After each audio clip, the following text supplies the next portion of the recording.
I'm going to talk a bit more about listening, especially about how to find your way in a lecture.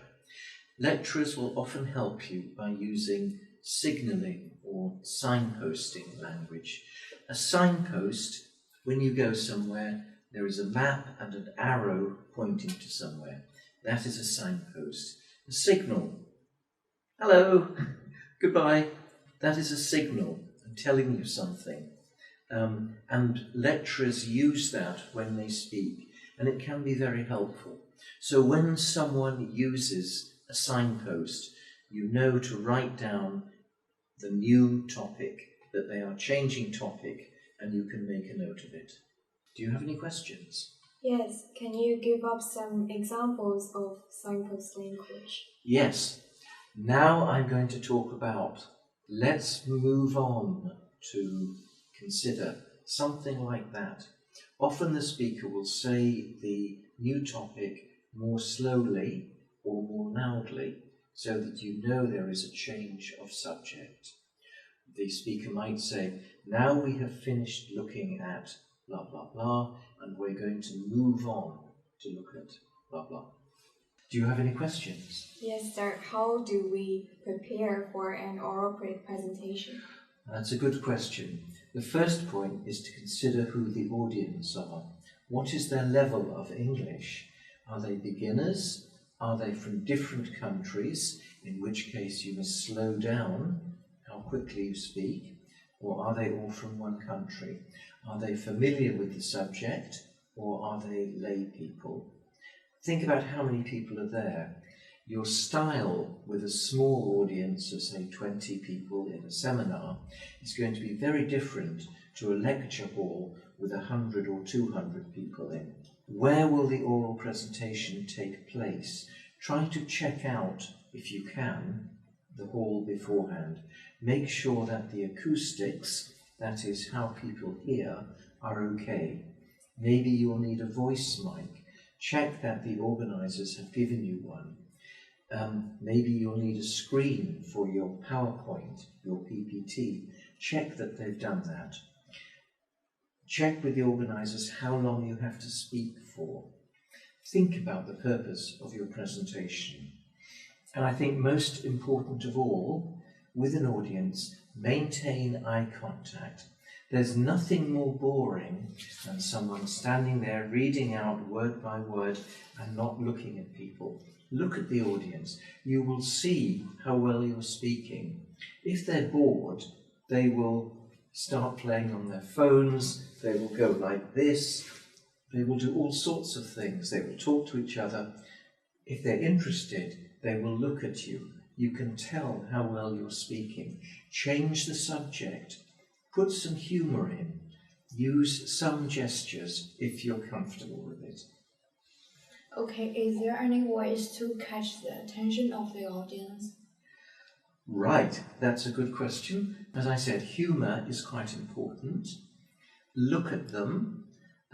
Be yourself. Don't try to be someone else, because people will see through it very quickly. You will never please everybody. Everyone has different ideas and impressions and needs.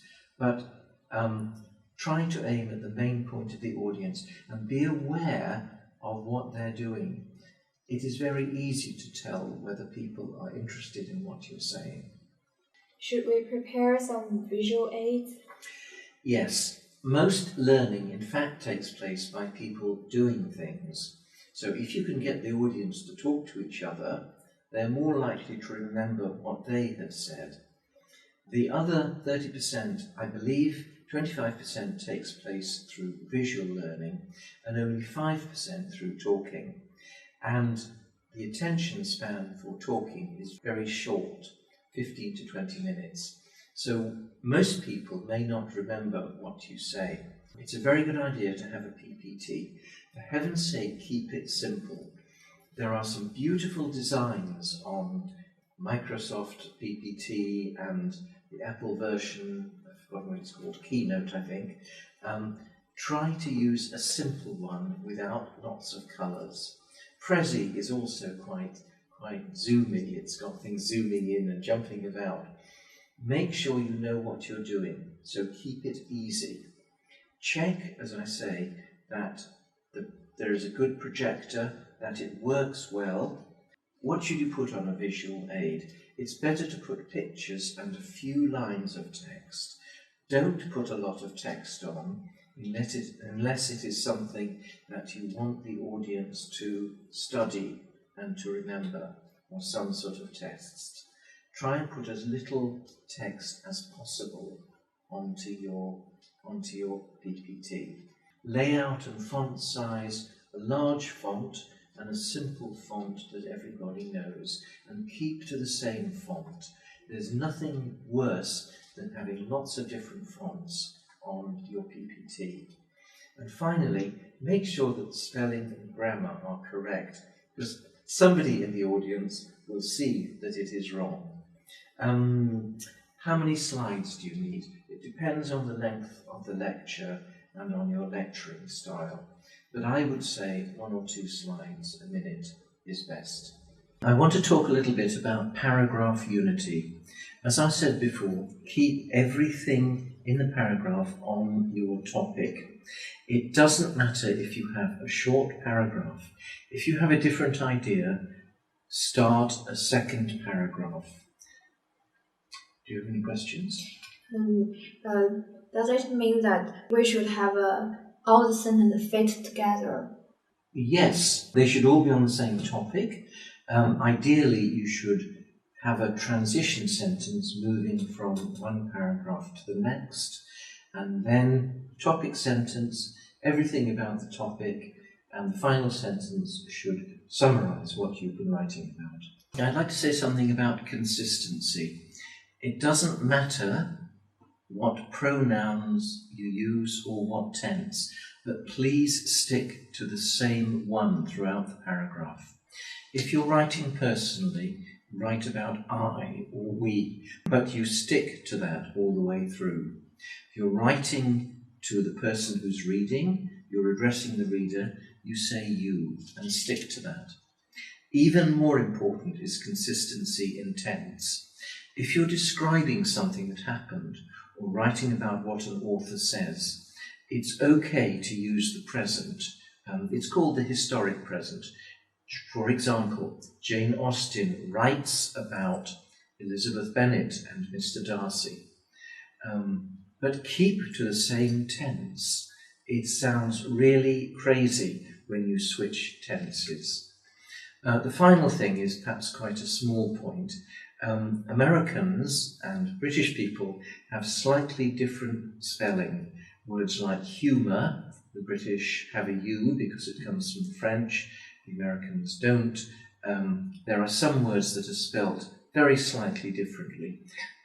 It doesn't matter, but keep to one or the other. Any questions? Yes, if we're talking about some academic achievements by famous people, should we use past sentence in a passage which is filled with present sentence? What do you mean by academic achievements? Like Einstein created some things, theories like that. Yes, that's fine. If you're discussing Einstein, yes, use the past because he's dead. But then if you're describing his theory, you can use the present. Einstein argues that energy equals the mass times the speed of light squared. I hope I've got that right, because I'm not a scientist. You can use the present in describing something. Yes, that's fine. Is there any other aspects about the consistency we should pay attention to? I think those are the principal ones. Something that's very important that I will mention now is singular and plural. So if you decide something is singular, stick to that all the way through, and the same with plural.